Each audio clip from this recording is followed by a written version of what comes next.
Come on in. I'm sorry I'm late, but you know, Tuesday takeover requires a lot of prep.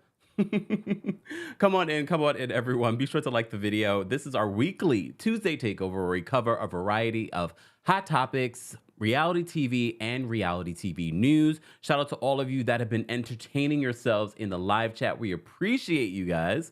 We have a lot to cover. I was literally just watching the last couple of minutes of Below Deck Down Under, which, you know, we talked about on Tuesday Takeover, their first season. And to be honest with you, I really did enjoy that show. So part of me is like, okay, I can watch 90 Day Fiancé UK or I can watch Below Deck. I already just watched, I think like did I really miss 4 new episodes of 90 Day Fiancé before the 90 days? Since then, we've had 90 Day Fiancé part 2 of The Other Way that came out. I still need to watch that. I also still need to watch I think the rest of 90 Day Fiancé, Love in Paradise. I need to watch the rest of Match Me Abroad. We're not talking about any of those. I don't have enough time in the day to cover all of those shows. But hopefully maybe by next Tuesday. So today is part 3 of the catch up. Yes, we have more to do, more to catch up on in regards to pop culture news. Jamie Foxx is celebrating his recovery. We have to talk about Erika Jayne and her meeting the victims. We have to talk about Kenya shading Sanya. Whew, so much to go over. So let's get into this. Let's get into the catch up. All right. If I can find my mouse, there we go.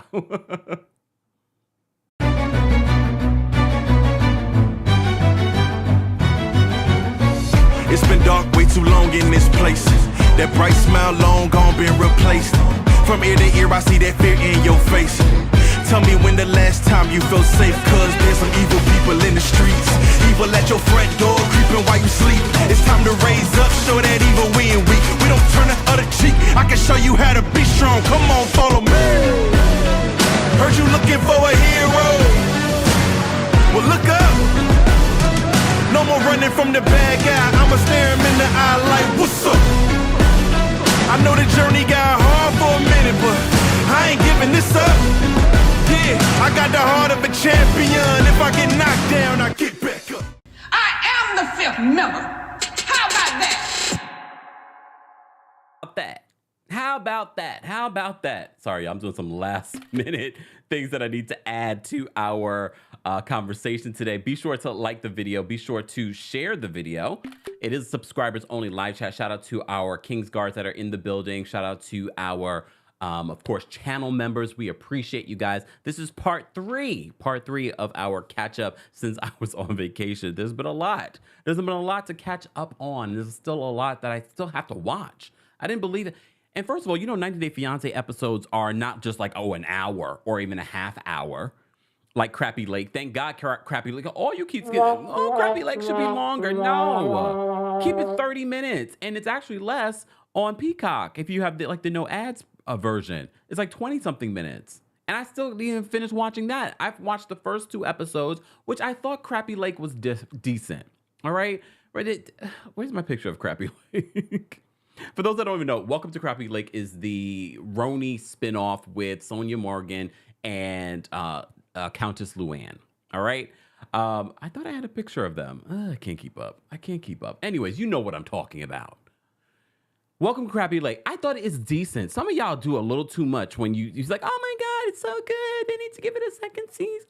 It's okay. I still need to watch episode 3, and I think there's a 4th episode, but it's okay. It's not as great as some of y'all are making it out to be. It's not as great as the Roni reboot. Nope.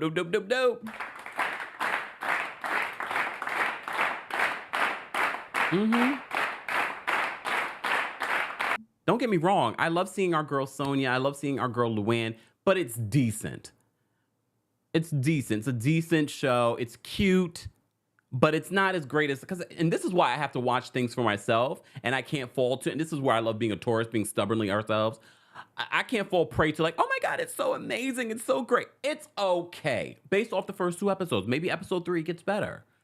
But I had to prioritize. Honestly, this first episode of Below Deck Down Under was everything. I was like, oh shoot, okay, Below Deck Down Under, okay. You know we liked Below Deck Down Under season 1, and now we are back for season 2. We got some new faces in the building. All right, we still got our captain, still looking good. All right, we have a new chef. We got a lot of new people. We still have our chief stew from last season. We even got someone from Brooklyn. I can't tell you, every time I'm abroad and I hear like a New York accent, it's always like, oh, it feels like home. But it's not even about this new crew. It was about these first charter guests. The first charter guests for Below Deck Down Under were a mess. Captain Jason, he goes, people call him Jason. No, he's Captain. Okay, Captain. See, this is what happens. This is what happens when you allow people just to call you Jason. No. They need to call you Captain because now he's like, the homegirl was like at the end of this episode, I'm Captain now. These charter guests are the best. First of all, the yacht is yachting. Okay, sidebar. All right, sidebar. When I went to Athens, I went to a like a marina area where they dock some of these super yachts. Oh, these super yachts that we saw on Below Deck. Oh, no. I saw some real yachts. And if you followed me on my social media, you saw some of the pictures from that day in Athens when I went there. All right. Danny says that Below Deck Sailing Yacht was quite good, their best season. And you know, I fell out. I couldn't. I can't keep up with all the shows, but maybe I'll go back and I'll watch. A lot of people did. You know, Below Deck does very well for Bravo. Even better than the Real Housewives of, you know, whatever city, Real Housewives franchise. But when we reviewed and talked about Below Deck Down Under, we said, oh, this is a good show. It was better than Below Deck Adventure. I didn't love Below Deck Adventure, but Below Deck Down Under, they came out the gate. This episode. And it's not even about the staff. The staff are getting along. The staff are doing what they need to do. Well, not the deck crew. Because you saw at the end of this episode of Below Deck Down Under, they went to sleep when he said one of them should be up. And then these two, after Laura told them, you can't go in the water. If you go in the water, it's over. First, you're intoxicated and it's dark. And then Captain Jason was reminding us there's sharks and jellyfish and all. They could have been really hurt. They could have really been hurt. And they were intoxicated. And they still went into the water. This crew, though, I mean, not the crew, these charter guests, I mean, they're great for our entertainment, but I wouldn't want to work with them. They are a mess. When Aisha went to them and was, or Asha, I forgot how you pronounce her name. Aisha, I will call her Aisha. Aisha. Anyways, she says, do you guys want to go and, I can't do her accent. It's like, what, Scottish or something like that? And, do you want to go and, do some of the activities? Homegirl was in the room. No, Aisha, we're going to stay in the room all day. Look, normally we'd be like, that's very rude of her. But I didn't expect her to say that. And so I laughed to myself. Fuck your flowers. That's basically what she was saying to her. Fuck your flowers. All right. So the charter guest for me in episode 1 of Below Deck Down Under really made this episode because the gay guys are a mess. The black women are a mess. They're fighting with each other within the first 5 minutes. Oh my goodness. And then by the end of the episode, they're drinking a little too much and they want to go for a swim. They ask Laura if they can go for a swim. She says, no, you can't go for a swim. So we're going for a swim. So they end up going for a swim. They're intoxicated, but I don't think they're that intoxicated. I think they just want to do Homegirl had like some activewear on. I don't know if it was Giselle and Ashley's activewear or She by Sheree, but she had some activewear on. Homegirl took off her top, but she didn't take off the bottom. Well, I thought she did take off the bottom. I don't remember. She came out with the bottoms on though. She was a mess, but Captain Jason came to them and said, please get out of the water. And he said, we can't have that happen. There's all kinds of things in there that you can get hurt. Homegirl was like, this is my charter. I'm the captain. I'm the captain. No, you're not. And then the other guy told Captain Jason to F off.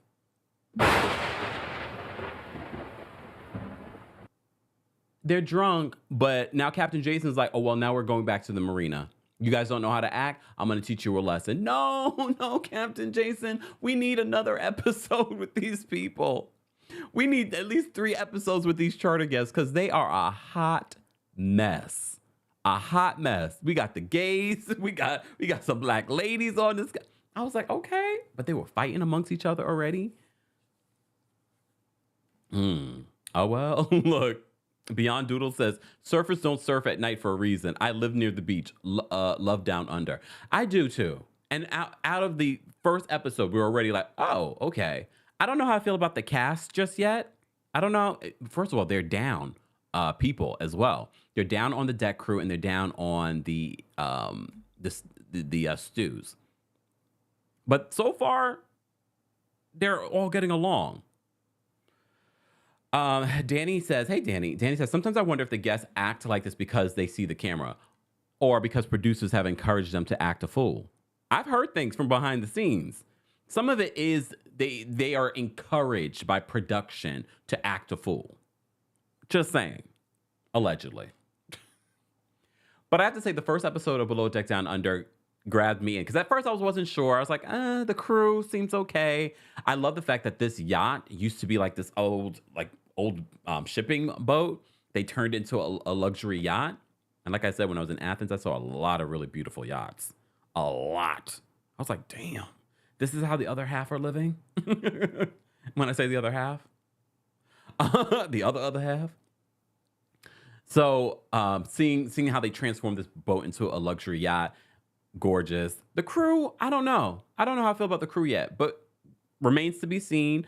Shout out to I don't remember his name. It's okay. It's only the first episode. He's from Brooklyn though. So I liked seeing him on there and hearing his story, how when he was in high school, he really wasn't on the right path. And a teacher, shout out to all the teachers. Shout out to all the teachers or administrators, because all it took was one person saying, well, I think you should do this. And it changed his entire life and the trajectory of his life. He could have got wrapped up in some terrible things. And no, he got wrapped up in this world. And now he can be on any sort of ship around the world. And now he's gotten into luxury yachting. Good for him. Good for him. And I have to say, I like Laura. Laura is a little spitfire. She has a big personality. I see why they casted her. I like her. And she's a hard worker. I'm sure we have some surprises coming to us this season because they are still down. They are still down a deck, part of the deck crew and part of the stews as well. All right. All right. Let's move on. Guys, if you're just joining us, this is our weekly Tuesday takeover. It happens every single Tuesday at 12:30 p.m. Eastern when I'm on time. Okay, I was doing some last minute stuff, okay? Forgive me. Woo, woo, woo. Look, woo, woo, woo. Yesterday we did a recap of the Real Housewives of Atlanta, so if you missed that, be sure to check that out. But some of the things that we talked about was the brewing beef between Kenya and Courtney, but apparently Kenya was not here for some of the things that she saw Sanya say on the show. All right? So let me see if I can pull this up so that we can talk about what's been happening on social media. Because Kenya pretty much unfollowed Sanya. And a lot of you said she needed to. Look, she needed to. Hold on. Let me just bring these up so that you guys can see what I am bringing up. So one of the things that Kenya posted on her social media, because she's been tweeting and doing all the things on social media in regard, it's part of their job. They have to tweet and promote the show. Okay.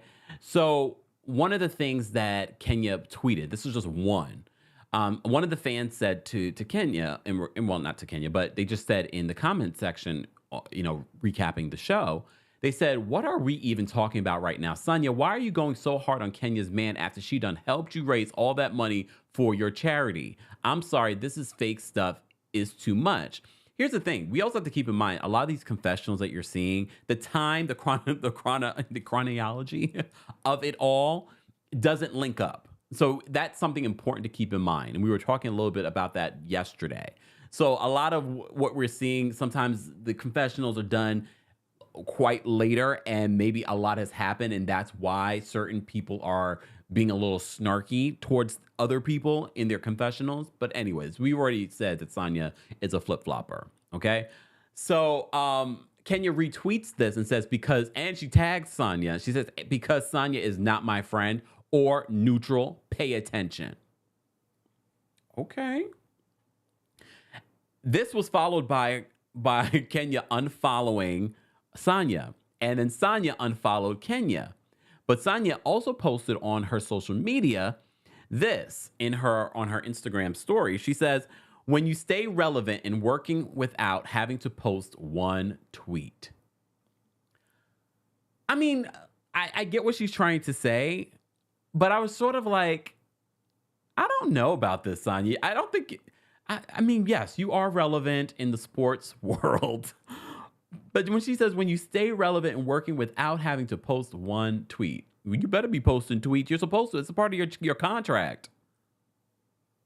But anyways, I don't know. Again, you can say what you want about Kenya, but I need Kenya to have like a worthy adversary. It doesn't land if she doesn't have a worthy adversary. When she would go up against Portia, when she would go up against Nene, like those were entertaining times. Her going up against Sanya Richards-Ross, who I like as a person, as an Olympian, as a commentator, as a housewife.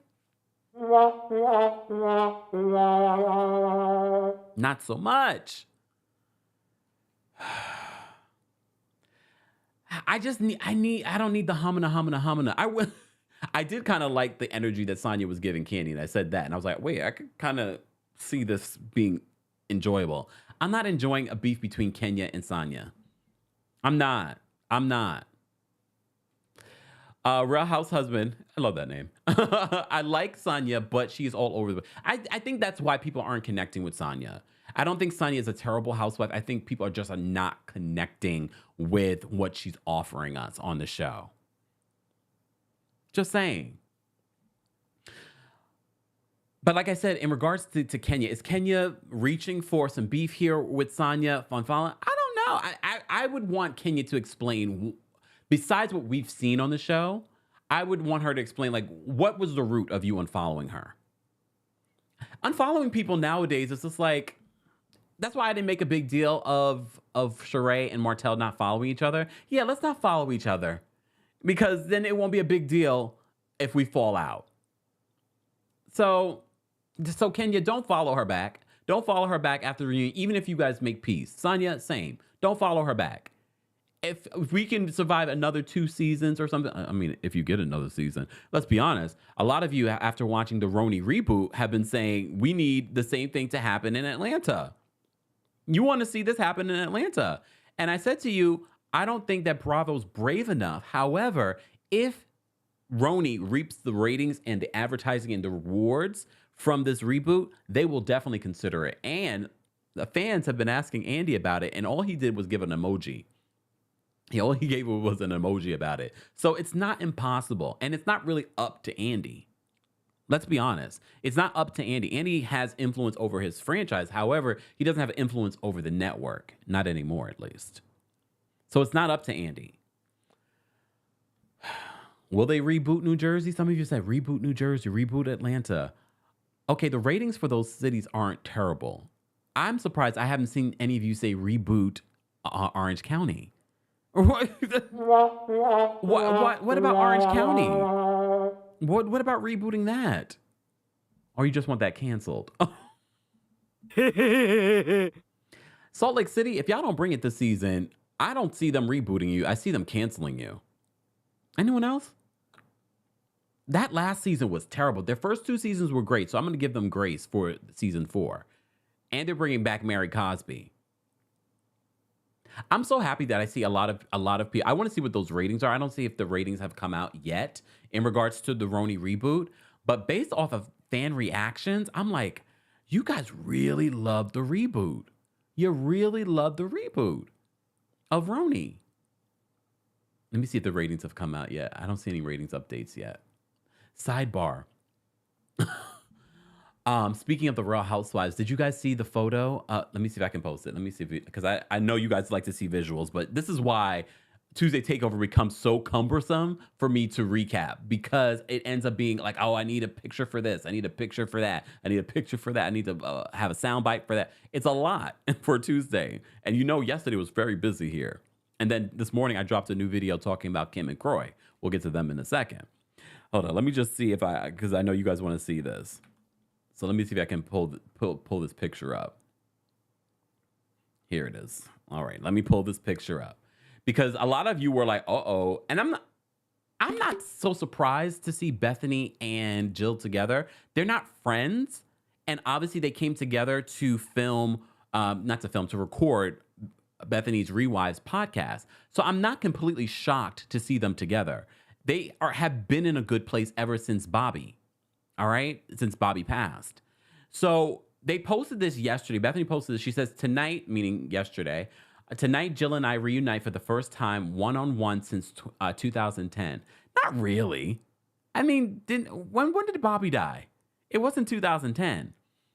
So that's a little dramatic, but So he says, tune in now, link in bio, to hear our reunion episode on Just Be and Rewives podcast, unfiltered and unedited, which I have not gotten a chance to listen to. Again, another reason why Tuesday Takeover becomes a whole thing, because there's so much listening and watching. I have to say, 90 Day Fiancé before the 90 days took up all of my efforts yesterday trying to catch up and watch. All right. But to see them reunite, I'm sure it's a really great episode. I will listen to it. If I feel it's worthy of making like a separate video or a separate live, I will let you guys know.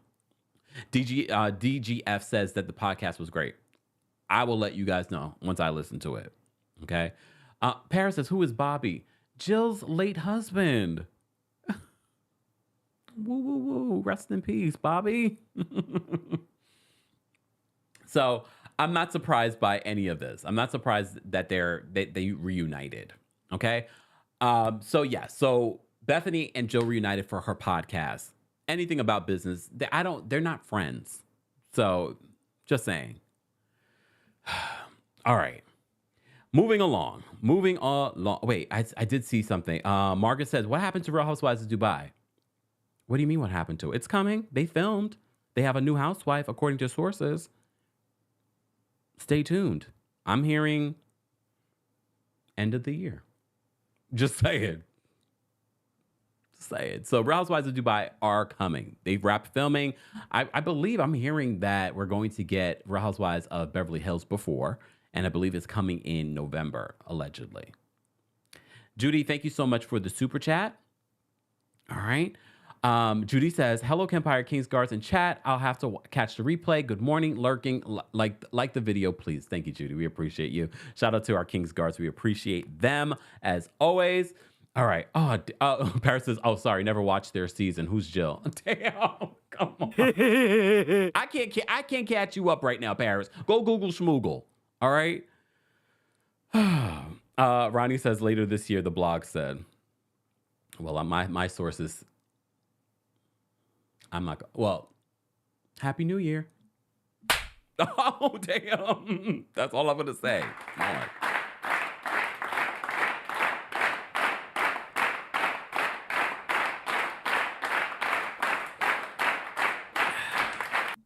There's a lot I'm sitting on when it comes to Dubai, but I'm excited for Dubai.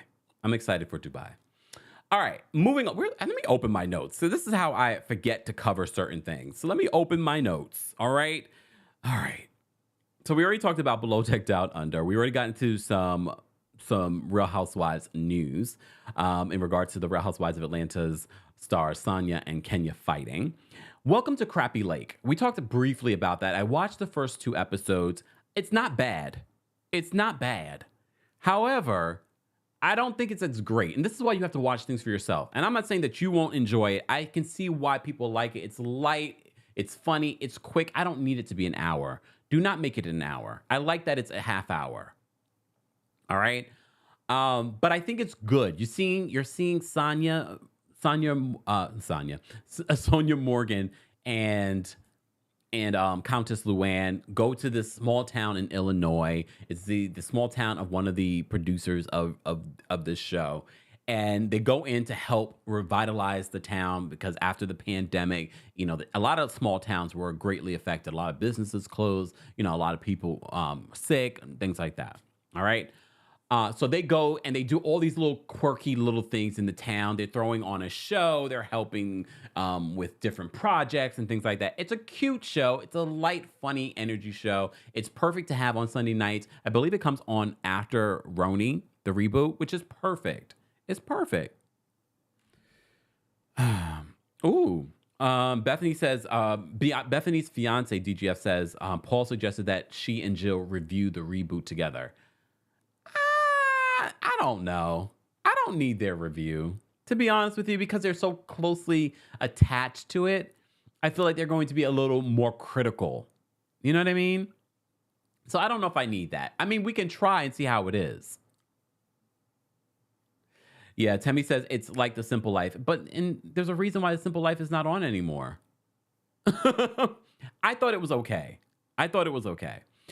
Julie says, I just started watching Crappie Lake. It's cute. Exactly. It's cute. I don't think it's... Maybe if it's... I don't know. I would be open to a season 2 because I don't think it was terrible, but Ronnie says that I felt it's a bit boring. Based off the first 2 episodes, I wasn't impressed.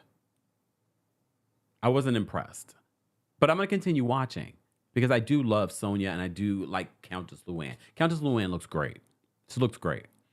So welcome to Crappie Lake. I think it's okay. For now. LaMonica says, right, where and when is Family Karma coming back? Well, based on what we know, they're not coming back. It's not impossible to get in. And I reminded you guys of this before vacation. Tag Bravo. Tell them that you want Family Karma to come back. Because right now, they're not on the schedule to come back next year. And I think they had the best season of their series this last season. It was so beautiful this last season. Ricky says, Crappie Lake with Sanya and Luann, not going to watch because they had their time. Love them though. Well, I feel like you should give them a shot. Give them a shot. Because you never know, you might like it. Jennifer says, it's a cute filler show. I'm not mad at it. Yeah. And that's exactly what it is right now. We'll see. All right. So that's Welcome to Crappie Lake. For those that haven't watched it, it's on. You can watch the past episodes on Peacock, but of course it airs on Bravo right now. Real Housewives of Miami is currently the last season is now airing on Bravo as well. For those that don't have Peacock. All right. We always start with, I just jumped right on in. We normally start off with good news, and I forgot to start off with the good news. Oh my goodness. I need me to get it together. It's been so long since we've done Tuesday Takeover. So I do want to say congratulations to Lindsay Lohan. Lindsay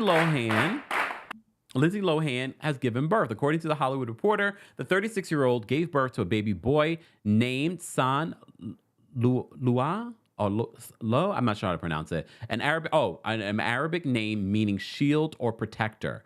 She gave birth in Dubai. Lohan and her financier husband, Badir Shamas, welcomed a beautiful, healthy son named Lau, I think it's pronounced. Look, y'all know me and pronunciations. The family is over the moon, according to them. Over the moon in love, according to their statement to The Hollywood Reporter. Lohan, as you know, announced her pregnancy in March, taking to Instagram to share the happy news. At the time, Lohan, tagging Shamas, shared a photo of a baby onesie with the words "coming soon," along with the caption, "We are blessed and excited." Lohan announced on her birthday last year that she and the financier had gotten married. Lohan posted news of their engagement on Instagram last November, with her rep saying at the time that the couple had been dating for 3 years. Right. In a June interview with Allure, Lohan opened up about telling her husband when she learned she was pregnant and how much she looked forward to becoming a mom. She said it was so unexciting. I walked into the room, I threw the test down. I was like, guess what? He goes, "We are?" Says, "I can't wait to see what the feeling is and what it's like to be just a mom. Happy tears. That's just who I am. Though now it's probably baby emotion. It's overwhelming in a good way." Congratulations, Lindsay Lohan. She's gone through so much when it comes to her career and just like all the drama. So it's nice to see that she is just living a normal life in Dubai. And a lot of you are like, well, she should be on the Real Housewives of Dubai. No. Look, no. Congratulations, Lindsay. Focus on that. Speaking of focusing, let's talk about Jamie Foxx. Shout out to our friends over at the Jasmine brand, and I saw this story last night. Jamie Foxx apparently threw a party to celebrate his recovery from, quote, undisclosed medical complication. As you know, during our part 1 of the catch-up last Friday, we talked about these multiple sightings of Jamie Foxx. And a lot of people, because, we love a good conspiracy theory, are saying, is it really Jamie?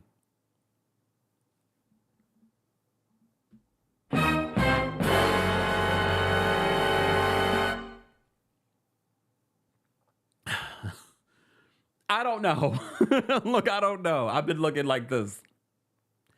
Well, regardless, based on what we were hearing and not hearing, a lot of people were worried and concerned for Jamie Foxx. So seeing him looking well, looking healthy is good news. So according to our friends at the Jasmine brand, they write this: Jamie Foxx is celebrating his recovery from the medical complication he was battling back in April. According to reports, the 55-year-old hosted the event at the rehab facility in Chicago, where he attended on a regular basis due to the medical emergency. All right. The source mentioned that Foxx had been working really hard these last couple of months to get back to normal and has greatly improved since he first got to the facility. However, they also mentioned that Jamie Foxx hasn't completely recovered yet. The source added, he's still doing some outpatient rehab, though. Well, he looks and sounds great. I'm sure whatever happened, there were rumors that there were a stroke, allegedly. It seems like he's back to being normal. Hopefully he is. He is. You know what Carolyn says, so he's not cloned? I don't know. I don't think so. Is that really a thing? Have they ever cloned a human being? I mean, according to the streets, yes. I'm just happy he's okay. I really am. I'm just happy that Jamie Foxx is okay. Or the clone is okay. I don't know. You know what, Rosie? Stop it. Rosie said, what happened to Jamie's sleeve tattoos? #suspect. Would y'all stop? Can we just be happy for a hot second? Just for a hot second. Can we just be happy that Jamie's clone is okay? I don't know. Exactly. Ricky says, Jamie has a right to his privacy, but everything seems unnatural and unbelievable, like Dorit's break. No, come on. Mona, you're right. The rise of AI in these last year it's crazy. They said, with AI out here, you never know. Mo says, did he finish the movie or the clone? Well, I heard that they finished the movie without him because he was still in recovery.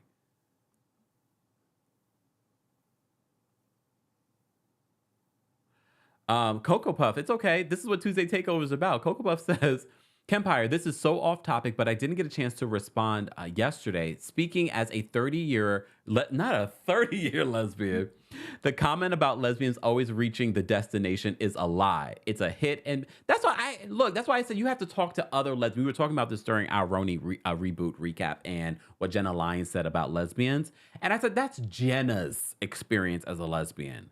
And that's why I said I wanted to hear from other people in regards to this, other lesbians. Because I was like, I don't know if that's necessarily true. But we can take a poll. Lesbians that are watching, let us know in the comment section or in the live chat if you're a lesbian, if it's true. Do you always reach the destination? Just saying.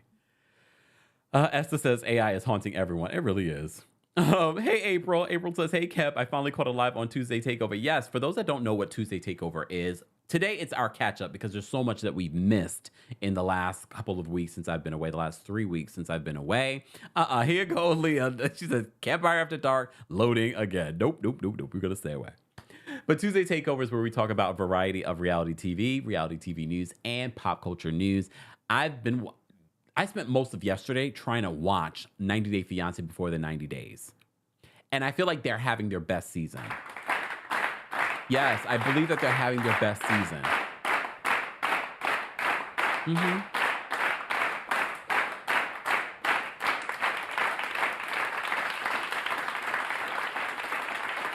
I love this season. Okay, look. Oh, God. Sir, I'm annoyed with him at this point. His family should be annoyed with him at this point, because I'm not understanding why we are still following this man's story. What's his name again? Tyre?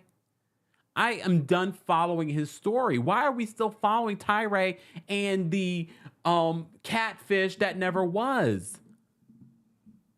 I'm past feeling sorry for the man at this point.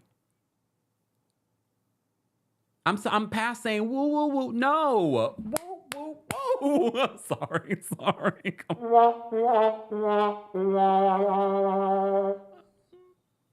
Like, I wanted his mother to snatch him up. Fool, you're not going to Barbados, Bahamas. Where was he going? I don't care. Why are we still following this man? He went from the producers telling him that you've been catfished to, oh no, now I'm Googling, schmoogling, I'm finding, oh, she was a, I don't know if we can say this on YouTube, but she was a woman of the night. He's like, oh.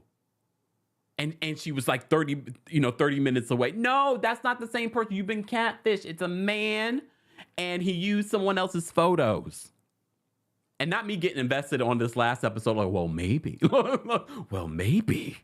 You're right. Maybe it was a plot that Todd set up for the BS. Lies! The lie!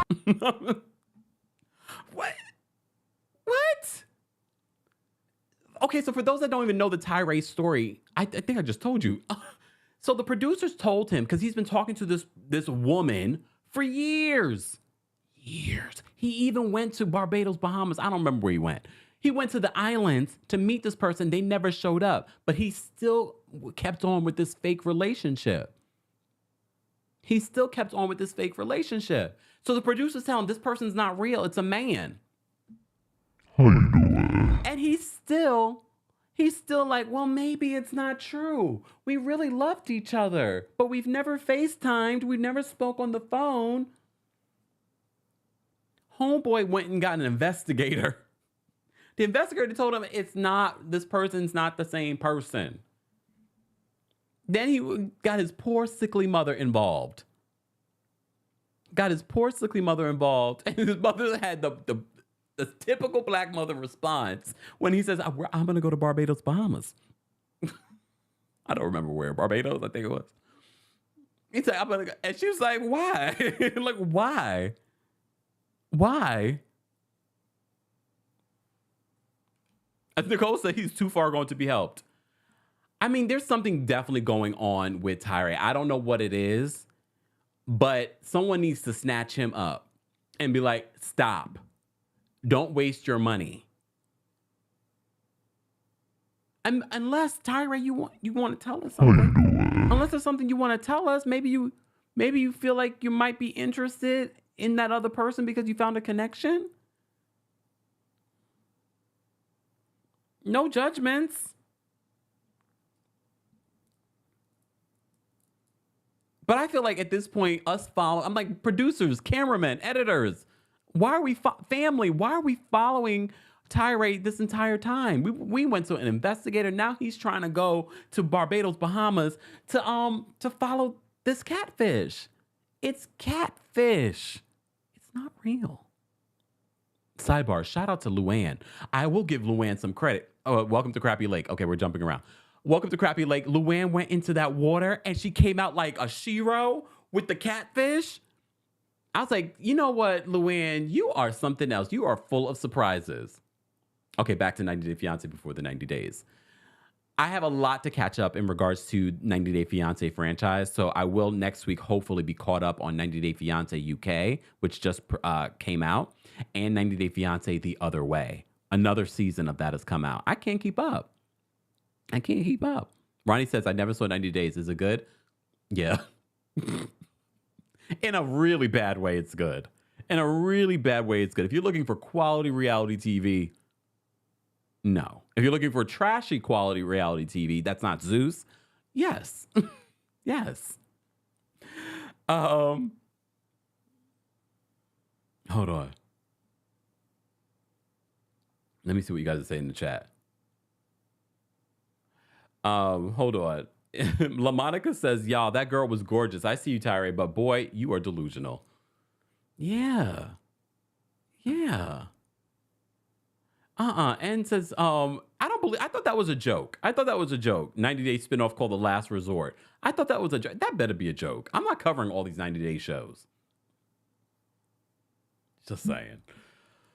Okay. All right, let me take this off. All right, guys, if you haven't already, we already have almost 1,000 people here for our Tuesday takeover. Be sure to like the video. It's an easy and free way of supporting the channel. We're live on Twitch, Twitter. We're live on, of course, YouTube, Facebook. Be sure to like us on Facebook, The Kempire and Kempire Daily on Facebook as well.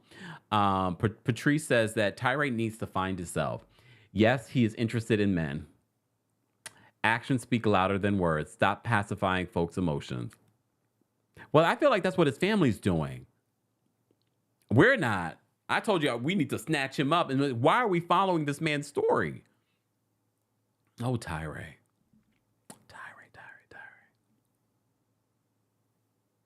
Oh, and says she saw a commercial for it? Okay, well, I thought it was a joke. Foxy said it's not a joke. Oh, The Last Resort, 90 Day. I can't keep up with all it. It better come on when all these other 90 Day shows are done. Because I can't keep up with all these shows. Anyways, moving on from Tyree, because I am so sick of Tyree. You know what else I'm sick of? Jasmine and Gino. Look, I find them humorous at points, but now I'm just tired of following their story because I don't believe their story. All of a sudden, he tells her that he has a prenup. She's like, I'm not signing a prenup.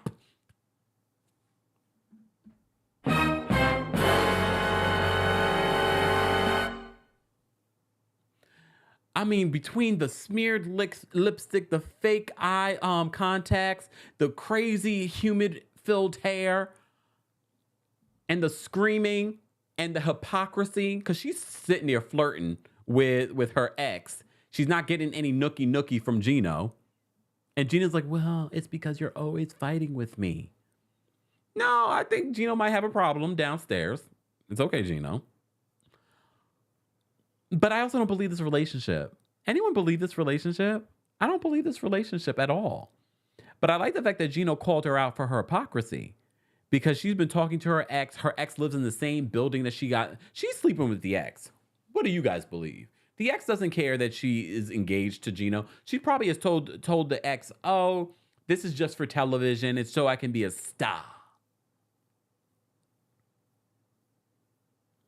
Yeah, word on the street is Jasmine is here in the country.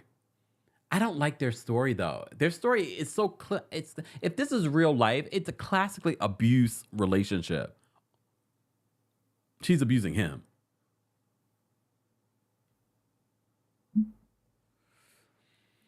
Look, let me take a sip. Exactly. The end says it feels forced on both sides. I don't believe this relationship. Every time I watch their scenes, I'm like, this is not real. This can't be real. She's always yelling at him. She's always mad at him. She's always giving him the death stare. Always giving him the death stare. Oh, Carolyn did her due diligence. Thank you, Carolyn. Carolyn says 90 Days, The Last Resort airs August 15th. Angela and Michael, who cares? Molly and Kelly. Big Ed and Liz. Oh, I'm not recapping the show because these are people, Jovi and Yara, these are two people we have said that need to be off of the show because there's nothing happening with these. I'm telling you right now, I'm not recapping 90 Days, The Last Resort. All of these people we do not want to see anymore. It is the last resort for you, 90 Day. I'm not talking about it and I'm not recapping it. Thank you, Carolyn, for letting me know. I thought that was a joke. Amy says she hates him in regards to Jasmine and Gino. Clearly. You know who I really am rooting for? Amanda and Rosvin. Because I really believe that they do have feelings for each other. I really do believe that this is a relationship. But we also have to remember Amanda's story. Amanda, lost her husband not too long ago. She has 2 young children. So she's dealing with a lot. I mean, she can be a lot. She can be a lot. But some of you can be a lot too in relationships. But I really feel like, he's a lot too. I don't know if I could date someone that's on social media the way that he is on TikTok. First of all, y'all see that new little AI cosplay thing that's happening on TikTok where people are pretending because they're making a lot of money off of it. If you see me on TikTok pretending to be AI, please look away. Please look away. I am trying to make some money. It's like a whole new thing. It's like a whole new thing. Every time now I'm swiping through, all of a sudden people are doing that. Thank you for the lightning bolts. I'm like, what is going on? Anyways, but seeing Rosvin's social media behavior, and look, a lot of people on TikTok that go live. We're not even live on TikTok today, just because of technical issues. But a lot of people on TikTok make a lot of money from battles. People sending gifts and things like that. So people make millions from these battles, from just being on TikTok, being shirtless and doing things like that. But if you see me on TikTok doing this, just send a gift.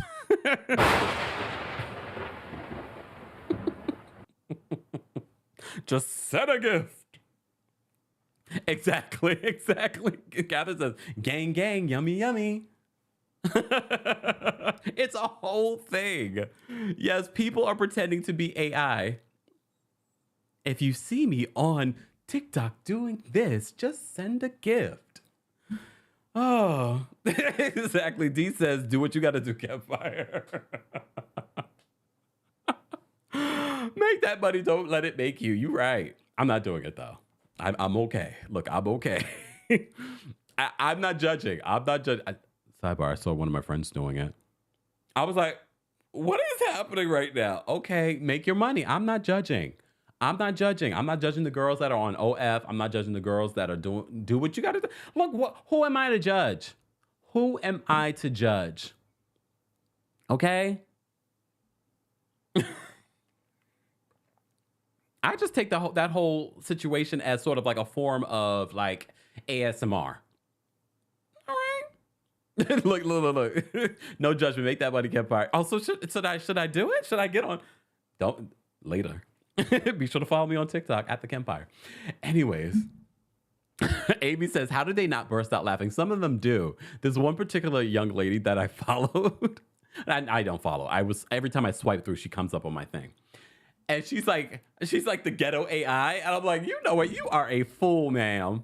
But she's actually pretty funny. For me, her version is actually funny and entertaining versus just sort of like doing something else. Anyways, I'm not judging. It's your money. Do what. I'm not judging you. You know how people are judging? Oh, you're paying for a verification. Bad. Look, it's your money. If you're going to pay for something, look, it's not affecting my life in any way. But you know how people just love to be bothered for whatever reason. All right. I got sidetracked. Back to 90 Day Fiancé before the 90 days. For those that want to hear my thoughts on 90 Day Fiancé UK or 90 Day Fiancé the other way, which has just come back as well. We'll get back to that next week. I'm just trying to catch up on the last 4 or 5 episodes of 90 Day Fiancé before the 90 days. So yeah, Jasmine and Gino, I really don't care about their story. But what I did care about is that I think I might need to go to Panama City because I'm like, oh, it's kind of hot. You know, it's kind of going on. Got it going on over there. I might want to go to Panama. Panama? Really? Panama. Okay. Okay. Nicola and Misha. First of all, you know I had to Google Schmoogle because he's from Israel. And I said, Google Schmoogle. How many Christians are in Israel? I was like, oh, shoot. There really is like a small community. Like very small community of Christians in Israel, like 7% of their population. And that 7% is like Middle Eastern Christians. So I was like, oh. So it's so interesting to see this. I look, they've been dating for a very long time. She's an interesting character. I'm surprised that she's attracted to him, but it's okay. And it's not just based off of looks. Nicola, here's the thing, heterosexual people. Heterosexual people. Men that are virgins at 40-something years old or have never been married at 40-something years old, you might want to dig a little deeper. You might want to ask certain questions because normally it's usually something off. And there's definitely something off about Nicola. He's very judgy. They connected over being very religious. But she seems like she's religious, but she still wants to be able to, still have a good time. She says she has a cigarette. Did she say during New Year's or something like that? She has a cigarette. And he's like, oh, no. So he's very, very religious. But they've been talking for years. So she's like kind of on the fence about whether or not they're going to be engaged by the end of this trip. At one point in this last episode, she jumps, based off of where they went, I thought, are they going to a party that she had to go back in the car and change? But no, they weren't, because they were just hanging out in this area. And she's like, oh, I can't be dressed like this. So she's got a little bit of a something. But something's not right about him either. Right? Something's not right about Nicola. 40-something years old, he's a virgin. I know he's very religious, but something's not right. Something's not right. In my opinion. She's beautiful, though. She's beautiful, though. Okay, this is exactly why I feel 90 Day Fiancé Before the 90 Days needs to win all the awards. Because despite some of the storylines that I'm not falling for, like Tyree or Gino and Jasmine, the way that they're covering the LGBT community, how they're covering the deaf community, how they're covering autism, I'm just sort of like, just the way that it's being filmed. And I've talked about this before when we were talking about David's story, because David is deaf. And he's dating this young lady from the Philippines, Sheila. They seem to really like each other. They seem to really, really like each other. I mean, of course, they're having a little bit of a struggle now that they're in person where they're trying to communicate. His ex-girlfriend was deaf, so they were able to communicate with American Sign Language. So she's learning. I'm very impressed with Sheila because she's learning. I mean, she can't communicate fully in American Sign Language, but she's learning. He seems really into her. She seems really into him. But I love the way that they've been filming these scenes, and they give us the experience of what it's like to be in David's world of not being able to hear things. And when they were eating, and she was like, oh, he chews really loudly, but she still liked it. See, that's love. She still liked him because, remember, he doesn't hear himself. There's so many things that we take for granted because we can hear ourselves. Because if we couldn't hear ourselves, we'd probably be like, well, some of you do this anyway, even though you're not deaf. Some of y'all do that anyway, and clanking on your spoons and your forks. Ew. I'm gonna give David grace because he's deaf. Sheila gave him grace too, but they seem really into each other. I like how they're giving us his experience in his world. Like, for me, they deserve all the awards, the producers, for how they're filming this season. The same thing that they did with, what is it? No, not, oh gosh, these two? Lord have mercy. No. Oh wait, I don't have the picture of the people that I want to hold on. Let me get this picture because I want to talk about their story as well. Hold on. And I meant to do this before. Let me just get this picture. Guys, if you're just joining us, be sure to like the video. It's an easy and free way of supporting the channel. Oh, here they are.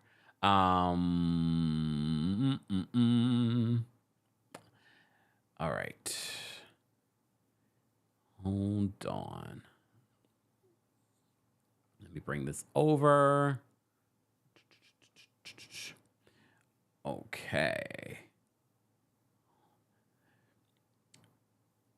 All right. Christian and oh my goodness, how am I forgetting the names? Lord have mercy. Well, Christian and his young lady here, who's also trans and has autism. So we're dealing with a lot this season. All right. So Christian finally makes it to London, which I'm loving because, I just went to London. So I'm just like, oh, we're in London. So we get to meet Christian's girlfriend. And they're first of all, I felt like Christian was kind of catfishing her. Because I was like, he don't look like his photos. Or maybe because he had the hat on. This is why you got to see people with pictures without hats and without sunglasses. But she still likes him. But she's a little concerned because he's not as affectionate. There's a lot happening. Okay? Because, hold on. Catherine, are you talking about David? Because when David was, David who's deaf, when he came from traveling all that way and they were getting into the bed together, I was just like, please go take a shower. And you want to talk about getting intimate with Sheila? He was talking about getting intimate with Sheila. I was like, please go take a shower. He's like, oh, I want to be intimate with her, but he mentions it. He mentions, like, he's real cognizant. He's cognizant of like, oh, I've been traveling all day. Yes, go take a shower so you can be fresh. This is the first time you're going to be intimate with this woman. Even though they didn't end up having like full on, situations. Because she said, she hasn't had it, in a long time. Thank you, Julie. I couldn't remember her name, Chloe. Well, Chloe has autism. Like, this season of 90 Day Fiancé Before the 90 Days is so good because we are, like, when we talk about diversity, they have all of the diversity this season. From disabilities to a part of the LGBTQIA community.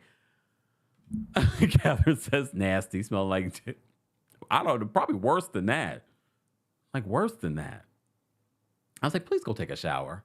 Please. There's no way. There was no way. But anyways, back to this. Christian and Chloe.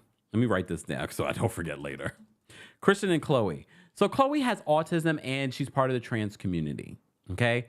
But for me, it's interesting because Christian, this is the first time he's ever been with a trans person. So he's already telling his friends back home. This has caused an issue for Christian and his family. Once he told his family that Chloe was trans or is trans. And so it's caused a rift in his family. But his friends are sort of like, we support you. But he's already telling his friends, he's like, I'm not sure if I'm going to kiss her at the airport. And they're thinking to themselves like, well, what's up with the hesitation? Why would you, hesitate about kissing her? First time for him ever being with someone that's trans. Like, they're really getting to know each other. This is why I don't know if I could do this. It's one thing to talk to someone on the internet and then, meet them, but you've been talking to someone for years on the internet and then you're meeting them for the first time. Meeting someone in person and seeing how they interact with the world is very different, especially someone like Chloe who has autism. So her interaction with the world is very different. And again, shout out to the producers when we were first introduced to Chloe, how they gave us or tried to give us what they think is experienced by someone with autism. I was like, this is brilliant editing. This is brilliant because you're really trying. I'm not autistic. I don't know if this is really what an autistic world might feel like, where it's sort of like they're in their own sort of like bubble. They're very highly sensitive. And this is why you probably have seen signs. I think I saw these signs actually in London. I don't know if I've ever seen these signs here in New York where maybe I have seen in New York, where not everyone's disability is visible. This is why we need to give people grace if you see them on the street, maybe not acting, quote, normal, because what is normal? So these are things that we have to think about.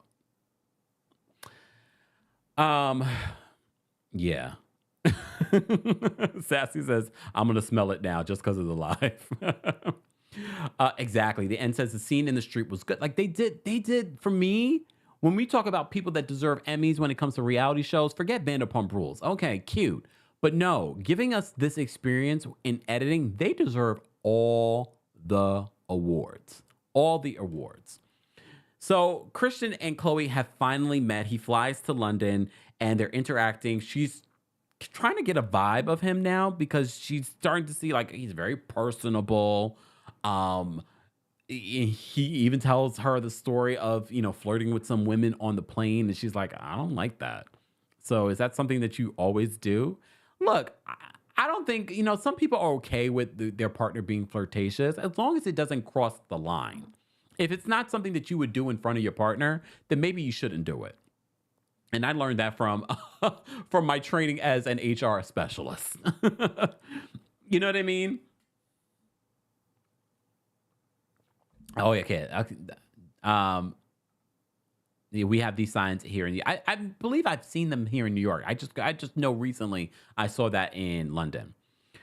I cannot relate to the hot dog water smells while traveling at all. Look, Auntie says that a production is doing a great job. I mean, for me, I'm giving them more grace because of how they're handling those stories versus like a Gino and Jasmine or the whole Tyree storyline. I don't care for that storyline at all. You know who I also really like? Statler. Statler is funny. So Statler and Dempsey finally meet each other, but leading up since we learned a lot about Statler. Statler is very sexual. Statler also has someone that she used to date in London as well, who she, communicates with here and there. But she's really trying to focus on Dempsey because her ex really broke her heart. As soon as she came back to the States, her ex was like, I think we're moving too fast, and broke her heart. She said she cried for a week. Statler is, I don't know, she has a quirky personality, but I find her so funny.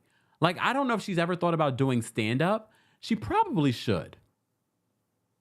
She probably should. Exactly, Roro. Rolla says, production reminded us this is the Learning Channel, TLC.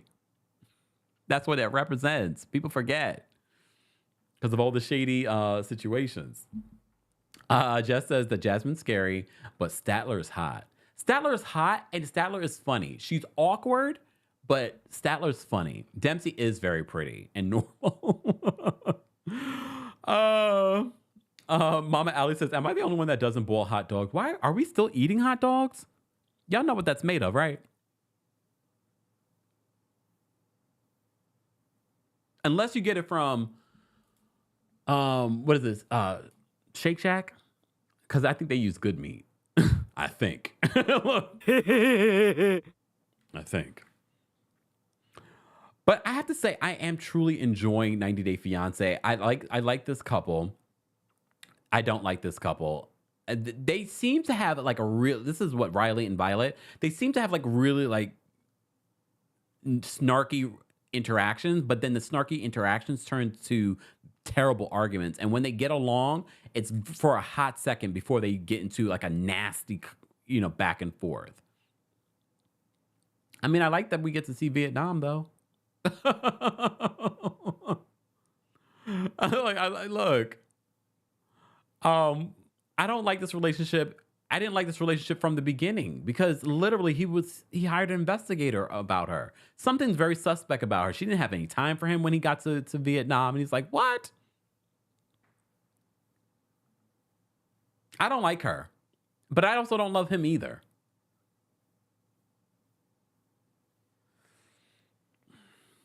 Ann says, I prefer sausage. That's what he said. I'm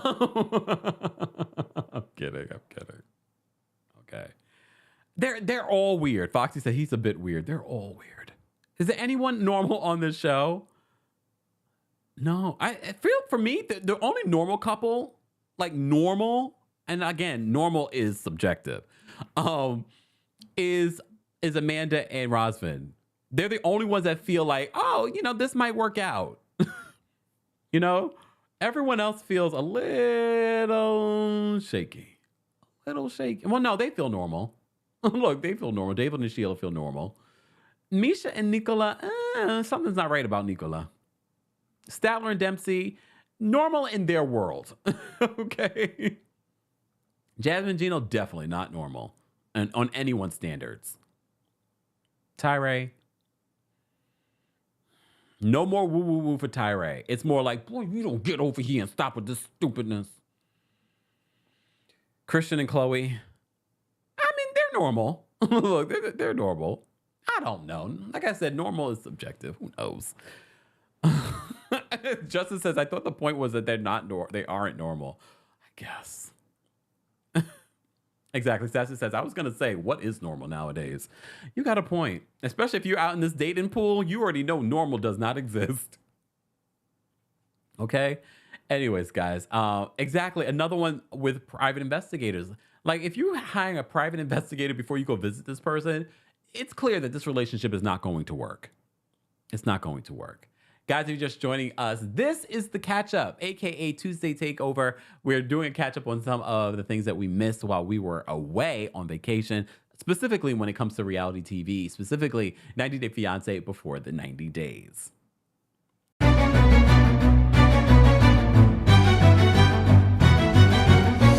It's been dark way too long in this place.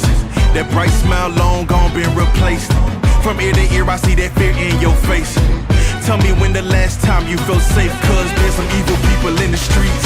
Evil at your front door, creeping while you sleep. It's time to raise up, show that evil we ain't weak. We don't turn the other cheek, I can show you how to be strong. Come on, follow me. Heard you looking for a hero. Well, look up.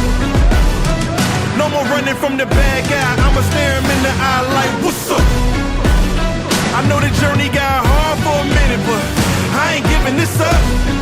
Yeah, I got the heart of a champion. If I get knocked down, I get back up. I am the fifth member. How about that? How about that? All right, let's talk about Gigi Hadid. Oh my goodness. So Gigi Hadid apparently was arrested in the Cayman Islands last week. She's, of course, been since let go. But she was arrested last week in the Cayman Islands for, the reefers. Look, the reefers. And I was like, and look, and this is coming from someone that doesn't smoke, and also when traveling respects all people's laws, okay? So according to Rolling Stone, after Hadid and a friend arrived in the Cayman Islands via private plane, officials searched their luggage and found, this is a quote, ganja and utensils used for the consumption of ganja. Is that what we call it in the islands? In their possession, according to the local outlet Cayman Marl Road, the supermodel and her friend were arrested on suspicion of importation of ganja and importation of utensils used for the consumption of ganja. They were taken to the prisoner detention center where they were eventually released on bail. During a July 12th court appearance, Hadid and her friend pleaded guilty and were fined $1,000. They are not facing any additional charges. Gigi was, and this is according to a statement from her rep to E! News, Gigi was traveling with the ganja, purchased legally in New York City with a medical license.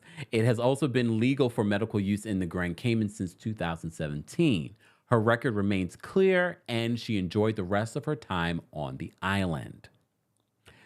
So I don't know why they would pull her aside. Did she forget her note from the doctor? Like, this is medical?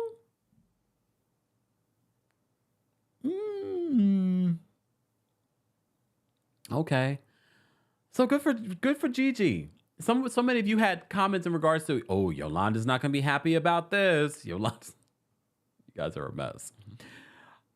In some Gigi Hadid related news, as you know, her ex and the father of her child, Zayn Malik, has a new song out. But people are also speculating that maybe Zayn Malik has a new girlfriend, Selena Gomez. So people are, attaching photos from the video and things like that, thinking that, oh, that's Selena. I mean, if they're happy, they're happy. I don't know. Look, I don't know. I like Zayn Malik, though. I like his music. Mama Ali, thank you so much for the super chat. She says, you're killing me today with these topics. Do I label AI as a timestamp? Sure. Ghetto AI. TikTok AI. I don't know. Thank you, Baba Ali, for the super chat. Guys, thank you so much for the super chats, the Cash Apps, the Venmos, the PayPals, and things like that. All of those links for how you can support our platforms are available in the description of the video. So we appreciate all of that. Exactly. CC says you need a card to carry your card at all times. So, and maybe that's what happens later. Maybe that's what happens later. She's like, oh, I didn't bring my card, or, oh, I have a card for it. I don't know. But to be honest with you, if I'm going to the Grand Caymans, I'm not bringing any. I don't want to risk it. I don't want to be in the headline. Well, I wouldn't be in the headline, but you know what I'm saying. As a celebrity, I wouldn't want to be in the headlines. Oh, you were arrested. Just saying. All right. But yeah, moving on from that story. Speaking in other news that you probably don't care about, let's talk about Kylie and Jordyn Woods. Oh, damn. I know what you're thinking. Really? Yeah, let's talk about it. Where is my picture for Kylie? I thought I had it here. I might have to move it from over here. Hold on, y'all.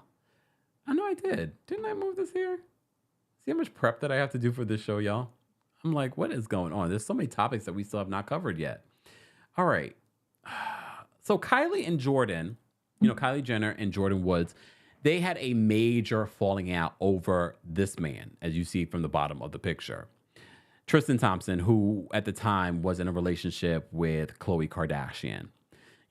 I'm not going to go through the entire story again. You remember there was some sort of like flirtation at a party between Jordyn Woods and Tristan Thompson, who after this had a baby on Khloe Kardashian, okay? And has since had another child with Khloe Kardashian. So it was a big deal because basically the family turned on Jordyn Woods. They tried to ruin Jordyn Woods, but thank God for the Smiths, Will Smith and Jada Pinkett Smith. They did a red table talk and saved Jordyn's life, basically. Okay? Because she's gone on to do big things. She's made money for herself. She's doing okay. But for those that have been fans of Jordyn Woods and Kylie's friendship, they were really good friends. They were best friends. And according to reports, it was Jordyn Woods who reached out to Kylie, and that has rekindled their friendship. Their once friendship. Well, good for them. I don't care if I know some people are like, Jordyn, don't do it. Don't go back. Girl, look, you're grown. You know exactly what you're dealing with. You like it. We love it.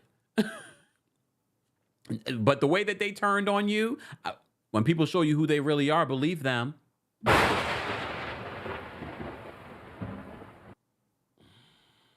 Look, when people show you who they are, believe them. Speaking of that, Ariana Grande. wait. Ariana Grande apparently is getting a divorce. And I always look at Ariana Grande like she's 16 years old. And come to find out, Ariana Grande is 30. She's 30 years old. So she's grown. But she got married only, a couple of years ago? And apparently, homegirl is getting a divorce. Homegirl is getting a divorce from her real estate boyfriend. Not boyfriend, husband. Okay, this is what TMZ is reporting. And I'm not laughing at this situation. I'm just like, I just can't. Because, and a lot of you, shout out to all of you that follow astrology the way that I do. When I posted a short reel on this on Instagram, a lot of you said, well, the stars are, we're about to have like a Cancer moon or something like that. This is all about breakups. So this is why we've been reporting on all of these Hollywood divorces and breakups recently. So according to TMZ, all right, TMZ wrote this. They said that Ariana Grande and her husband, Dalton Gomez, have been separated since January, and they are headed toward divorce. Sources connected to the couple tell TMZ.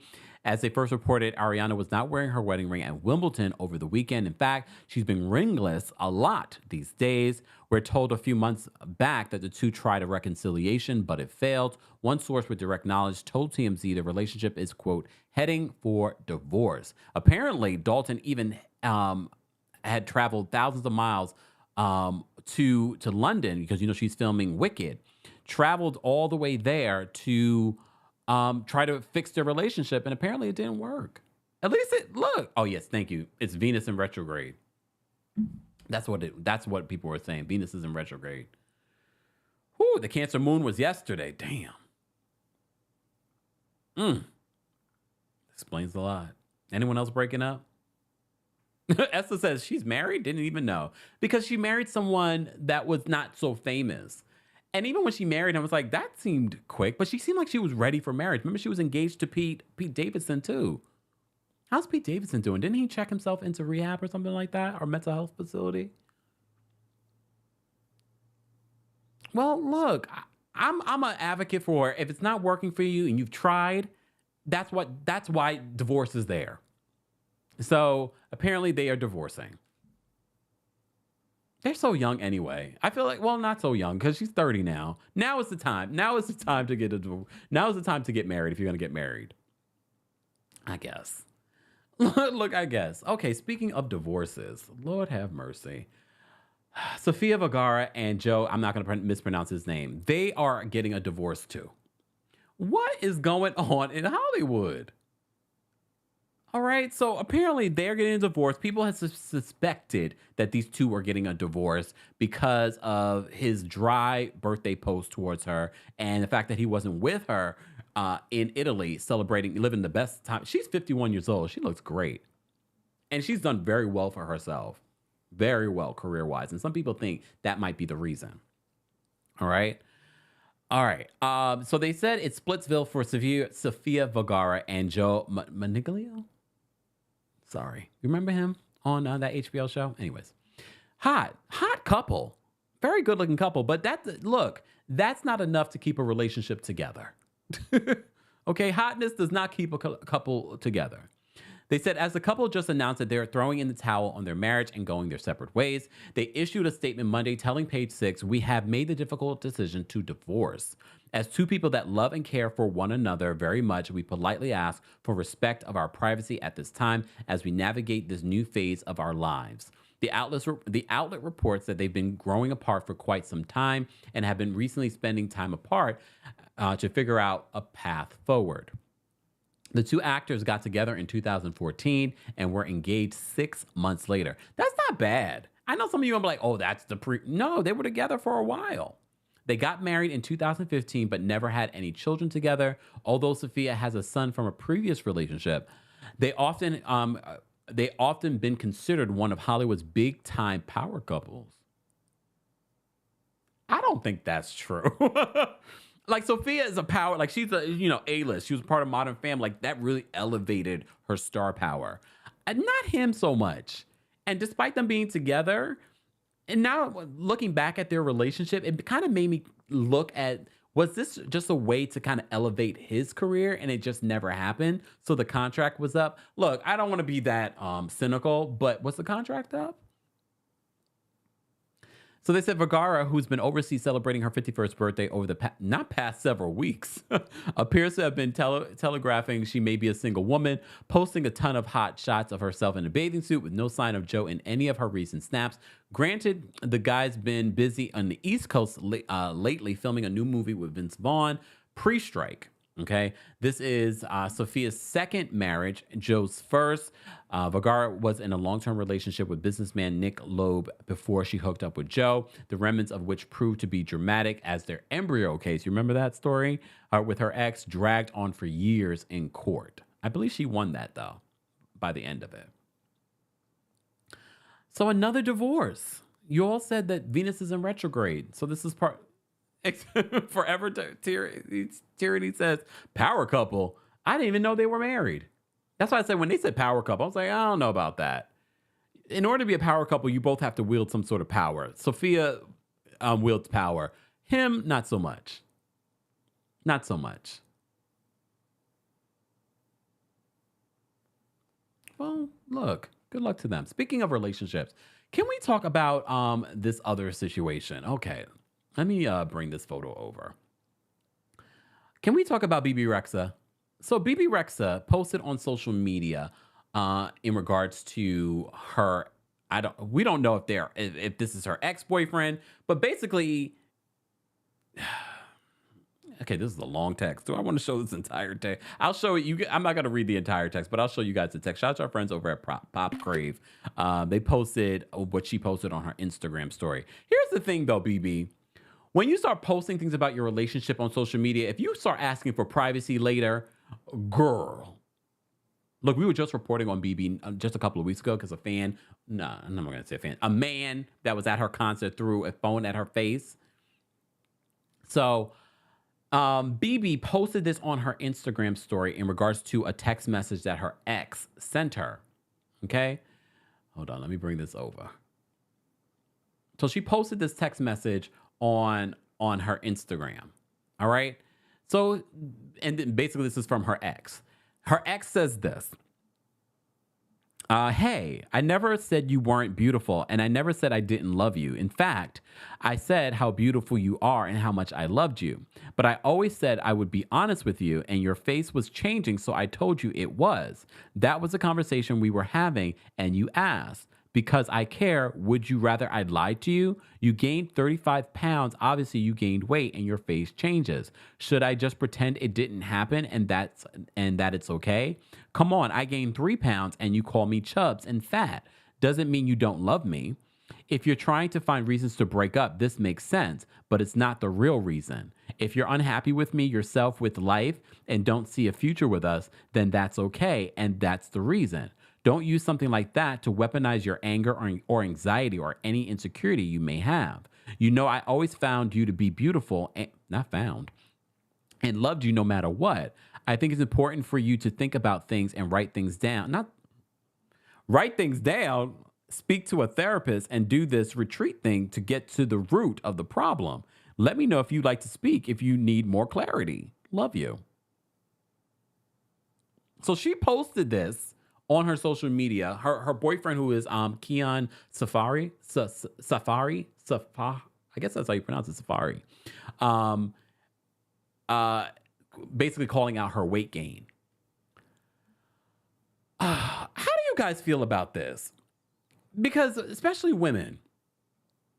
Because, you know, sometimes women will ask their partners, does this make me look fat? And, you know, the partners are supposed to say, no, you look beautiful just the way that you are. Justin says that you could have just broke up with him and left it at that. And here's the thing, reading the text messages, you know, we've seen some text messages from exes that we would be like, that man is terrible. But I also feel like we're missing context here. And this is why I said to Bebe, it's like, don't ask for privacy later when you start taking to social media and posting to your millions of followers that this man, look, I don't know if she posted anything else in regard to saying, but she knew what she was doing. Basically that he's fat shaming her. So I guess she wanted to post this on social media. But after reading what he said, I'm like, well, look, well.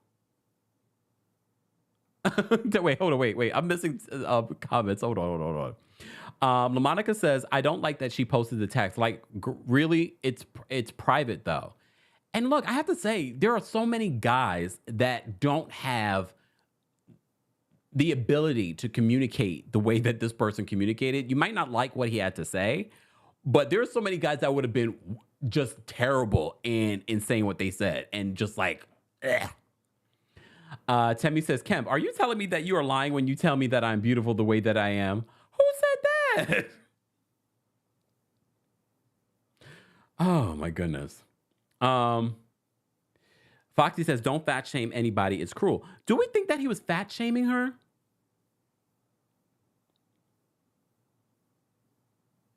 Devin says some things should be left private. I'm just trying to understand. I wonder if there was more that he said that made her get angry to post this. Because after reading the text, I was like, yeah, this is a conversation that maybe should be private. But also at the same time, I'm like, there are so many things that we've seen people say about exes. Look at the Kershawn and Blueface crazy situation. I'm just like, well, I feel like the way that he was saying it seemed like he was trying to be sensitive. I don't know about the whole, oh, when I gain pounds, you say I look like chubs and fat. I mean, that might be a reach. But at the same time, I don't know. Like, that's the thing about text messaging. You can't tell people's intentions through a text message. But he's saying in this text message that he feels as if she's using this as a way to break up. Do you think? Like, what were you arguing about? Why did he bring up your weight? And look, I'm sure she's sensitive about her weight because she's openly spoken about how people in the industry, record executives, have talked about her weight. So she's definitely very sensitive. So if her own person, her man, is now doing that, now she doesn't feel safe. Oh, now I feel for you, Bebe. See, sometimes I got to walk through my thoughts live with you guys. So it might be that. She probably's like, I don't feel safe. And this was probably an emotional reaction and posted it on social media. Megan says he was not fat shaming her. From what he said, she fat shamed him. See what happens? Sometimes people think that they're going to get everyone's, pitchforks with them when they post this on. And I'm sure that's why she posted it. She wanted to see everyone blast him for shaming her. Allegedly.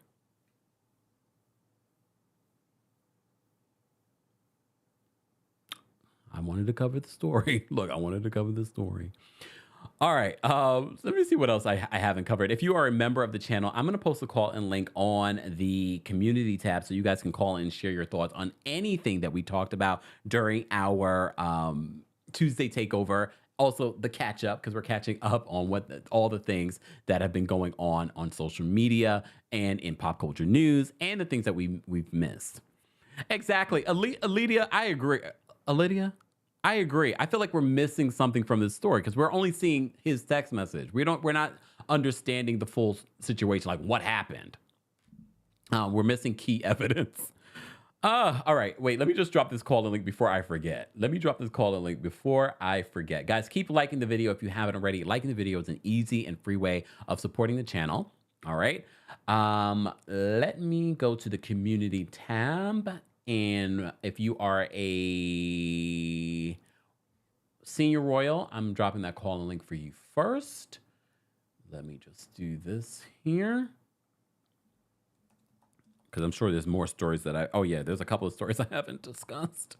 That's why Tuesday Takeover, it takes so long to cover, because there's so much to cover. All right, Senior Royals, we dropped the call-in link for you. Royal Court members, we're dropping the call-in link for you next. And Team Kempire members, we're dropping the call-in link for you next. All right, so what were the other things that I need to discuss? All right, we talked about that. I just posted a video this morning talking about the Kroy and Kim situation. This situation with Kroy and Kim just continues to get worse and worse and worse. Okay, so now Kroy is being sued by Discover Bank for an over $11,000 debt that he has with them. So now he's being sued for that. And now people are saying, when are they going to file for bankruptcy? Because she has an Amex debt of $215,000. She's had that for years, though. She just had Tarjay suing her. So the lawsuits just keep coming when it comes to the Kroy and Kim Zolciak Biermann situation. So we're just going to wait and see when they're going to file for bankruptcy at this point. But if you missed the full coverage of that story, be sure to check that out on our YouTube channel. And we've already pinned that story in the YouTube live chat. All right.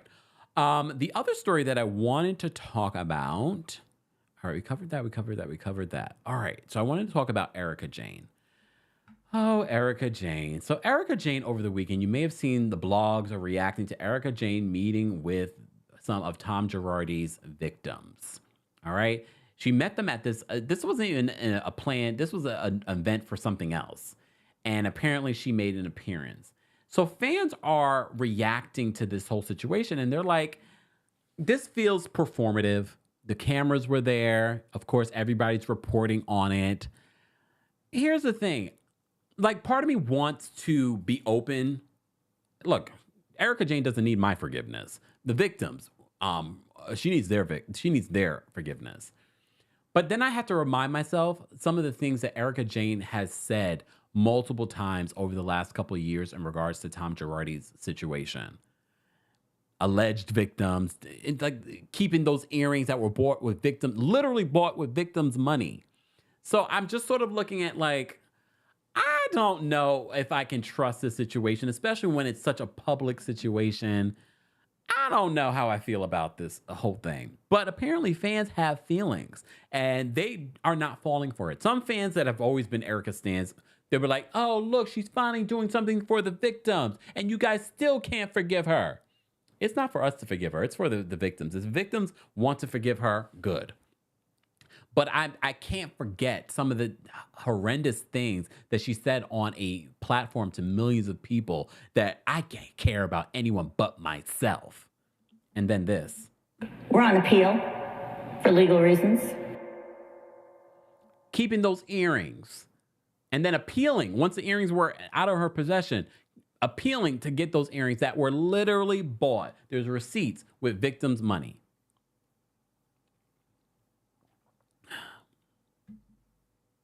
Gigi says, gives us a quote, a reminder, they aren't my victims. So there's a lot of stuff that she said that people are like, it's hard for us to kind of look past and forgive so easily. But like I said, it's not for us to forgive. It's really up to the victims. What we can do is like, are we going to support her or are we not going to support her? We shall see. I feel like we're going to see damage control a lot this season when it comes to Erika Jayne. I think we're going to see a lot of that.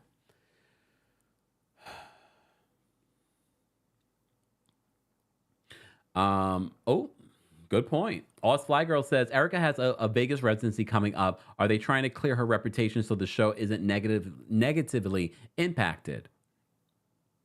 Very possible. All of that's very possible. Some of the people were in the comment section, oh, Erika has finally hired a PR damage control team.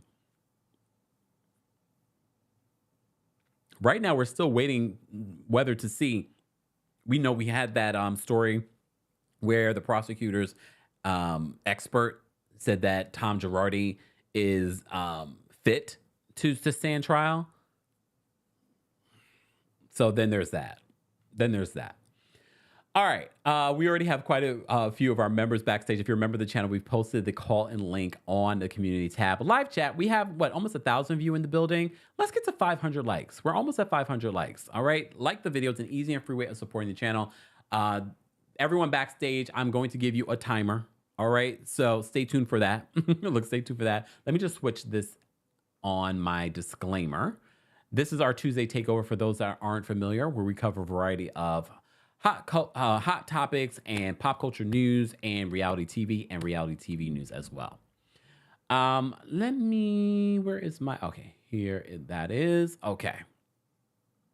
All right. Let's get to the callers that are backstage. Live chat, I'm going to drop the call link for you as well. All right. Okay. Alex is backstage. We're going to bring up Alex first. What's going on, Alex? Hey, Kempire. I can't wait to see the Kempire AI live. I cannot wait for it. It better Yes, do the arms, the lightning strikes. You're going to get electrocuted. Yes, I need it. Fuck your flowers. Okay, so it's the Cancer new moon. I know this is we kind of did talk about it. Pisces. I'm sorry for us. I have a friend who did predictions and it was a bad prediction. So anyway, with Kenya and Sanya, listen, Sanya, I'm going to need you to bring your A-ing to this reunion if you want to stay for another season. I'm going to need you to get a ghostwriter and to learn how to read, like how Phaedra got her ghostwriter. You need to get one too and read Kenya and Candy. I'm going to need you to do that to stay. So with the Bebe, Rexa, and her ex thing, so from the text, it didn't seem like he was fat shaming her. It seemed like he was saying don't use your weight or like any insecurity you have about that as an excuse for our breakup. I think is how it came. That's how it came across to me. Yeah. I can't believe all these celebrities are breaking up. This is crazy. I don't think, when was the last time like a bunch of celebrities all broke up at one time? I can't think of it. Anyway, I think that's it. I can't believe Ariana Grande is 30. When did that happen? I thought she was like 19 or like in her 20s, like early 20s. Anyway, all right, bye. Bye. Take care. All right, we're gonna bring up Tyler next, guys. Don't forget to like the video. We have dropped the call and link for the general audience. This is our Tuesday takeover. We're taking callers right now. We're gonna bring up Tyler next. What's going on, Tyler? Hi, Kempire. Hey. So, first about Kim, I want to ask you an honest question. Do you think that if they were trying to bring her back, she ruined the chances with this story about they reconcile? Like, that ruined anything that anybody wanted to know because now it screams fake. Yeah, I agree. To me, it didn't make sense. Right, and Kim is not the star power that they need. They need to bring in a new unknown girl, drop a trailer where she's doing everything, and people like, wow, who is this girl? Just being honest, because Sanya and Drew didn't bring it. But I do like Sanya.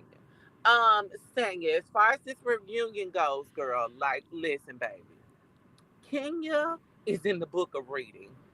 I mean, you're not gonna be able to do that, baby. She's gonna. I'm sorry, like, don't do that.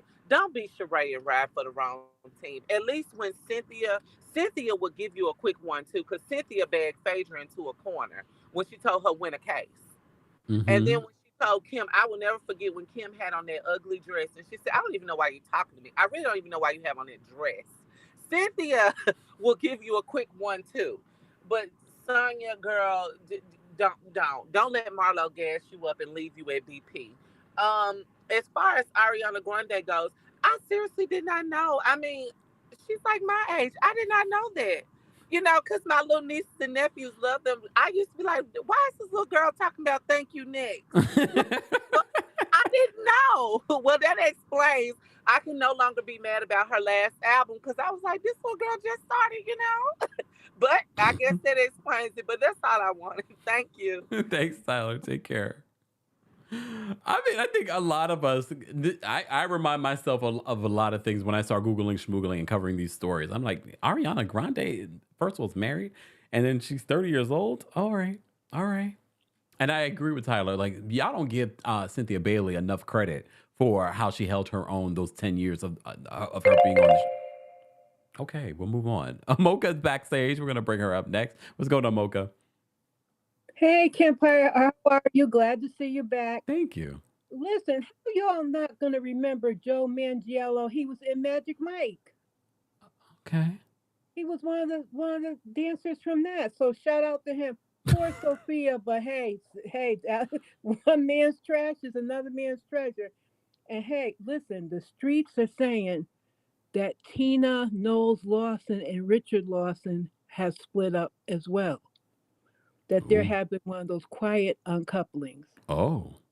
So I mean, I haven't seen them together recently. Yeah, they haven't been together since March. He was at Essence Fest without her. He didn't thank her in his speech there.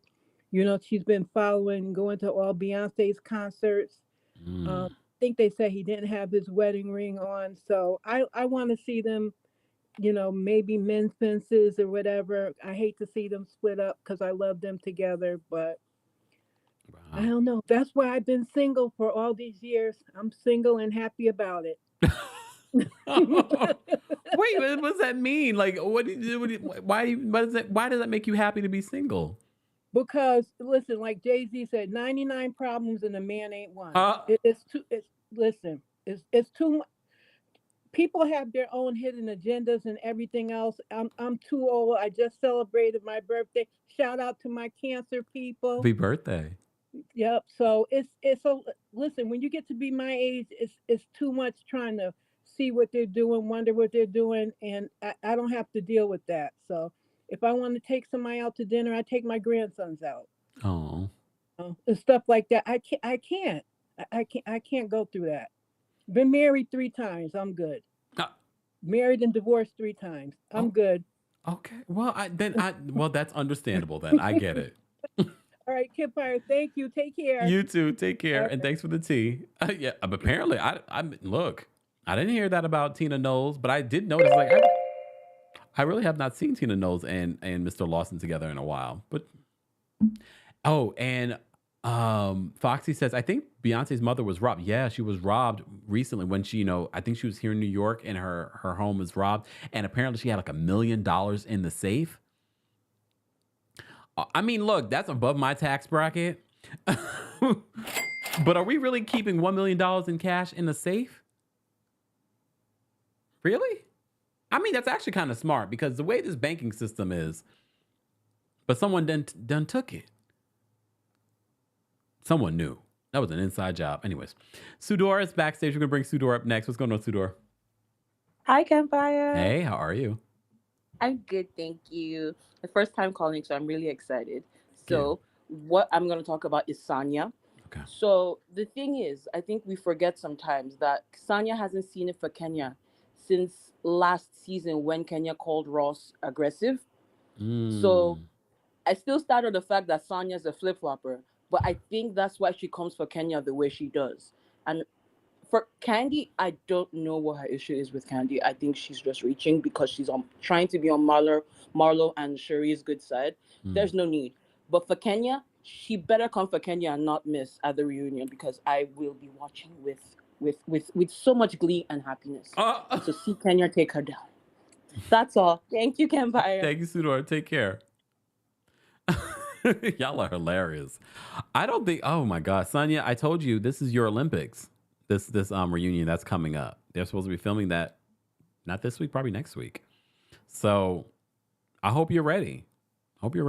Dana's backstage. We're gonna bring Dana up next. What's going on, Dana? Hey, Kempire. Hey, how are you? I'm good. How are you? I hope my voice is like chilled out. I've been sleeping off and on. I know I sound like Dan the man right now, but it sounds sexy and sultry. How you doing? No, but good to see you back. You look so golden and brown and relaxed. Thank you. Yes, we missed you, Kempire. Thank you. But I really just called in to say hey and talk about Kylie and Jordyn. Okay. I hope that Jordyn is careful with this friendship because friendships can be reconnected, and if it's true, and if it's what's right for them, that's great. But if this is just an opportunity and something for Kylie to use for season 3, I really hope that Jordyn doesn't go on the show because if it's the true friendship, it doesn't need to be seen by the world. We can just be friends, behind the cameras.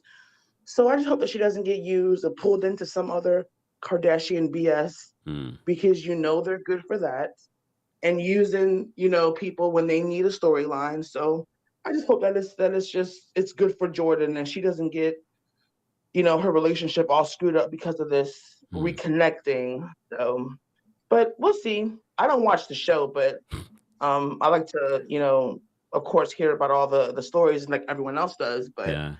We shall see. But good to have you back, and you look good, doll. Thank you. You look good, doll. Thank you. All right, y'all take care. You too. Take care, Dana. All right. Here's the thing. I have a feeling that we are going to see this in the next season of what's that show called? The Kardashians now on Hulu. I don't watch. I tried to watch that first episode of the first season. I just couldn't. And they've been called out multiple times for fake storylines where the timelines aren't matching. So I have a feeling we're going to see this whole reunion that on the show. But we can't forget that these two were real best friends. But we also can't forget that how the Kardashians turned on her and they try to demolish her in public opinion and in the media. But if it wasn't for Will Smith and Jada Pinkett Smith and that red table, Jordyn wouldn't be prospering the way that she's prospering. Jordyn, the red table's canceled. So, okay. I'll take that as it's time for me to go. I'm going to take that as a time for me to go. Thank you all for being here for our Tuesday Takeover. It happens every single Tuesday at 12:30 p.m. Eastern, 9:30 a.m. PST.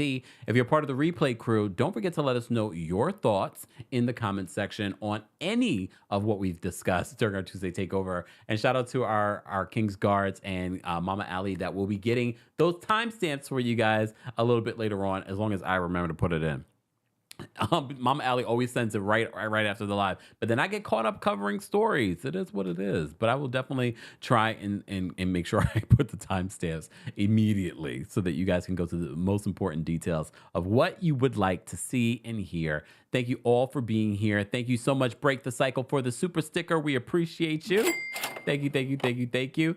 And thank you to all of you that send in super chats, Venmos, Cash Apps, PayPals, or if you just like the video. Liking the video is another way to support the channel. And don't forget to subscribe. You don't want to miss out on any of what's going on here on the channel. And be sure to follow me on Threads, Twitter, Instagram. Everything is at TheKempire.